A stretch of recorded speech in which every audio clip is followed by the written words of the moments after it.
MidAmerican Energy held a meeting this afternoon with folks who live in Ida County to talk about the expansion of MidAmerican's wind turbine project. The company wants to add 8 to 16 more wind turbines to the over 200 already built in Ida County during previous projects. The company is looking for landowners interested in having turbines placed on their property. MidAmerican's director of project development said the company wants to add more turbines to meet the growing need for energy in Iowa.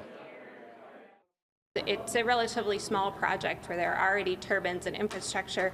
We're really able to make the most out of the infrastructure that we have in the county, the relationships that we have in the county, and bring forward a small project that is an incremental addition but has some really good benefits to landowners and to the community and those added tax benefits. Many of the people at this meeting oppose more wind turbines. They claim they pose a danger and are a nuisance. One resident said the turbines aren't worth it. We don't want them.